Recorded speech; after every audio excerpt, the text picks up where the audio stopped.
On the 18th of February 1516, Queen Mary I of England was born, a Tudor princess who would go on to become England's first crowned queen regnant.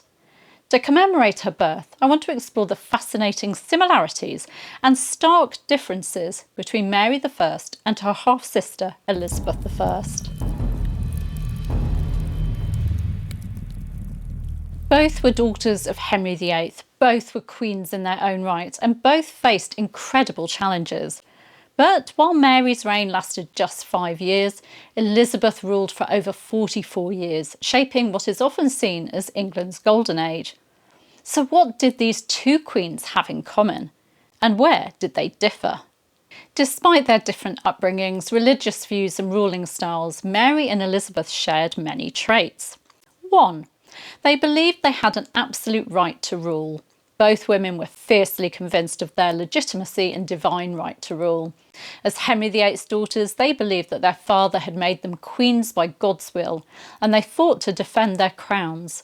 Mary I claimed her throne after what she saw as Lady Jane Grey's usurpation in 1553, and Elizabeth I faced numerous plots against her, particularly from Mary Queen of Scots, but she never wavered in her belief that she was England's rightful ruler. 2. They fought for their throne and their survival. Neither sister simply inherited their throne without a fight. Mary had to rally support and ride into London in triumph to claim her crown, and she roused London against the rebels of Wyatt's rebellion in 1554. And Elizabeth faced threats throughout her reign, especially from Catholics who saw Mary Queen of Scots as the rightful queen, and later from Spain, the Spanish Armada. Both women showed incredible resilience and courage in defending their positions. 3. They were the first two official queens regnant of England. Both Mary and Elizabeth made history as England's first crowned queens regnant, a huge challenge in a world where women were not expected to rule. They faced sexism, doubt and pressure to marry, yet both proved that a woman could rule England. 4. They saw themselves as married to the state. While Mary physically married Philip of Spain, politically both women were married to their country.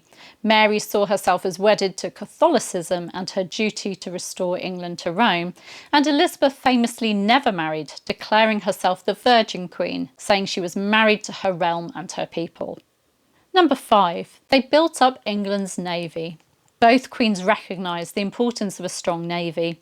Mary expanded naval funding, laying the groundwork for future successes, and Elizabeth took it even further, leading to the navy's victory against the Spanish Armada in 1588. 6. They inspired loyalty and had close-knit households. Both Mary and Elizabeth struggled for acceptance within their own families, but found love and loyalty in their households. Both surrounded themselves with trusted courtiers, and both had people who remained devoted to them, even in the darkest of times. 7. They could be both merciful and vengeful. Despite being remembered differently, both sisters showed mercy and ruthlessness when necessary. Mary executed Lady Jane Grey, even though she was reluctant to do so, and Elizabeth eventually executed Mary Queen of Scots after years of hesitation. Both women faced immense pressure from their advisors to eliminate threats, something they both tried to resist, but ultimately did. 8. They had the Tudor temper. Both Mary and Elizabeth inherited their father's legendary Tudor temper. Mary could be stubborn and uncompromising, particularly when it came to religion, and Elizabeth was volatile and passionate and could lash out at her council and her ladies when displeased. They could be commanding, unpredictable and fiery, just like Henry VIII. 9. They both enjoyed courtly pleasures. Despite their responsibilities, both queens loved music and dancing, elegant clothing, spectacles and courtly entertainments, and blood sports and gambling. They were Tudors through and through when it came to the finer things in life. But while Mary and Elizabeth shared many traits, their differences shaped history. 1. Their approach to religion. Perhaps the biggest difference between them was their faith. Mary was a devout Catholic, determined to restore England to Rome, even if it meant persecution. Elizabeth was a Protestant, but more flexible, focusing on political stability rather than religious dogma. Mary put religion before England, whereas Elizabeth put England before religion. However, it shouldn't be forgotten that there was religious persecution in Elizabeth's reign too. Number 2, their political styles.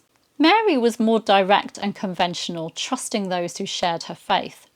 Elizabeth was enigmatic and pragmatic, playing politics masterfully.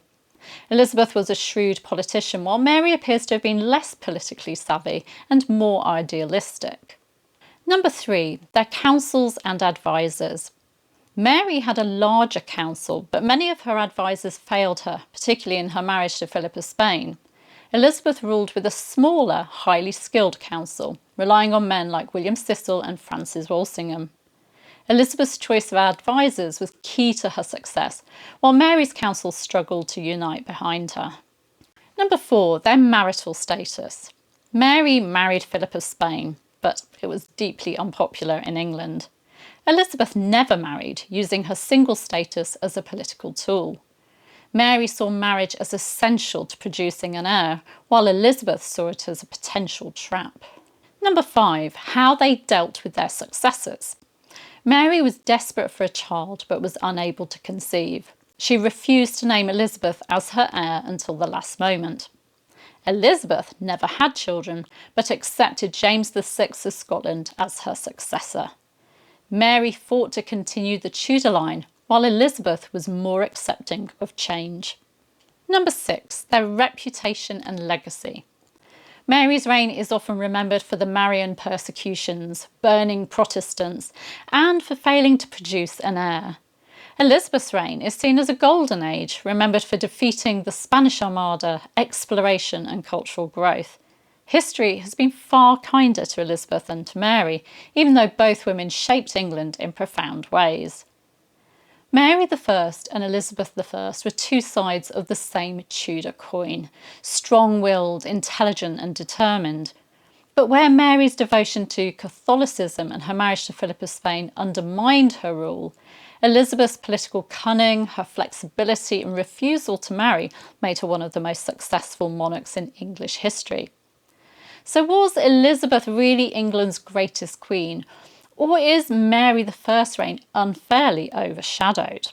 Do let me know your thoughts in the comments. And if you love exploring Tudor history, please do remember to like, subscribe and hit that notification bell for more. Happy birthday to Queen Mary I.